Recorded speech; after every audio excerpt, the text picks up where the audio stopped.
Hey guys, it's Chronic Splendor here. I'm just gonna show you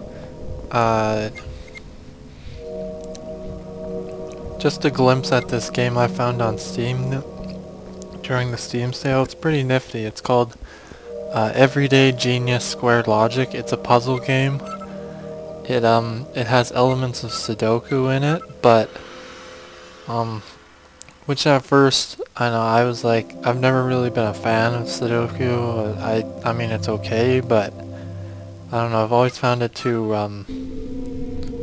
kind of boring, I guess. But what the game does is it adds Sudoku and also math elements. It's kind of hard to describe without showing you, so I'll just show you.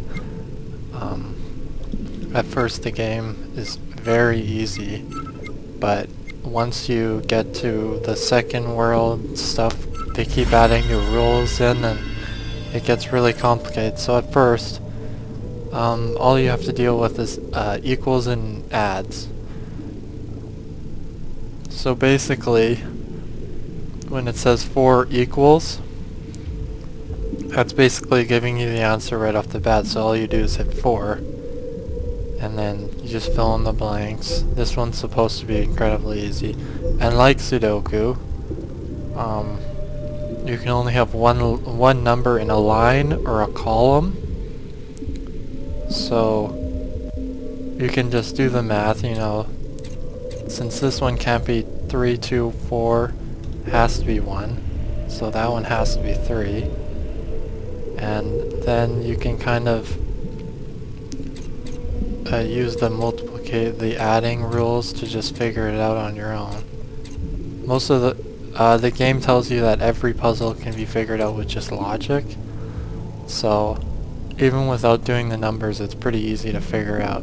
Since this one is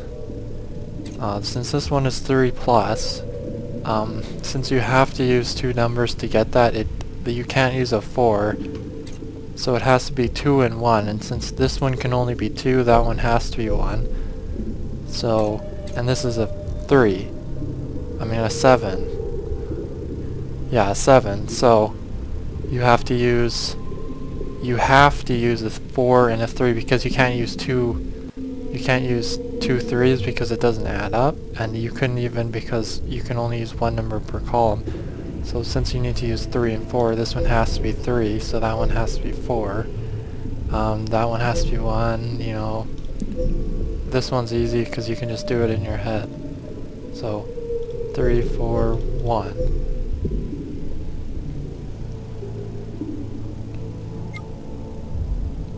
I think I may have gotten this one wrong actually, that's embarrassing.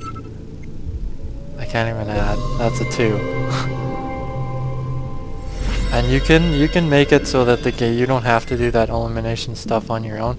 It's just the game judges you on par, so it gives you a total of 16 moves, and every time you delete one, it counts as a step. So everything you do is a step, and if you want to hit under par or equal to par, I guess on this one you'd have to do everything in one shot.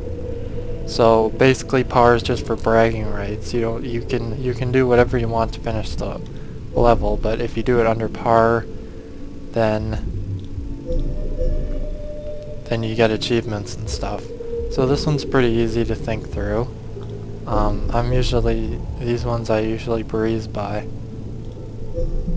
Actually.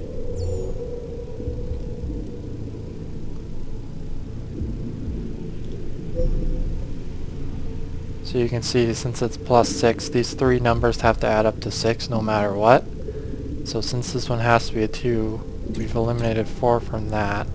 And there can't be another 2 in there. And since this 3 is there, this has to be a 1, so that has to be a 3. And then some of these you can just fill in the blanks. But you never... Even if you think you might have to guess, the game tells you that everything can be done through logic. So even if you can't figure out what happens, you can ask the game to tell you a space to look at or an answer if you push it hard enough. But you only get enough certain amount of tips per level, so every tip you use, I think it hurts your score too. So it says look at this column. Well, we can't use 3, and we can't use 4, and we can't use 2 there. And we can't use 1 here, because none of these all of these numbers don't add up to 4, so we can't use 1 there, so that has to be a 3. And that has to be a 1. So that has to be a 2, and that has to be a 4. That has to be a 2, that has to be a 3, and that has to be a 4, that has to be a 1. You can do these really fast if you can add in your head. So these ones are actually really easy. The game gets very challenging, so let's skip to another location. So I think this one adds in, oh.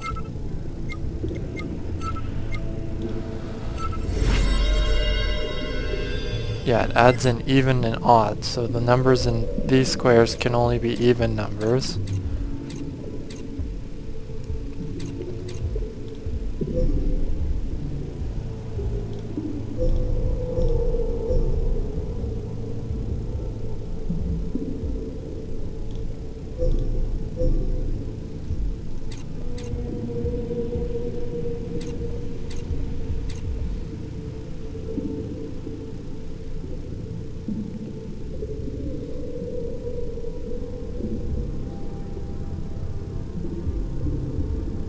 That's the game, of course.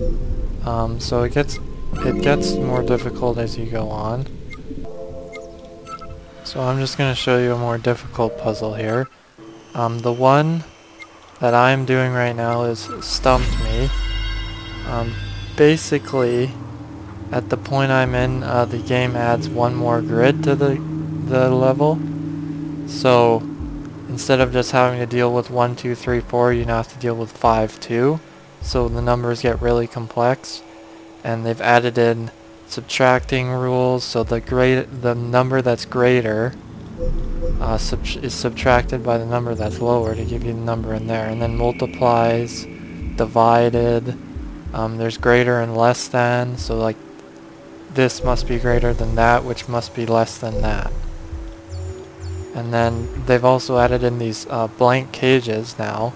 So basically the only way to figure out what's in those cages is to figure out everything else, because there's no way to figure out what's in the cages because there's no rule that you can follow to find that out.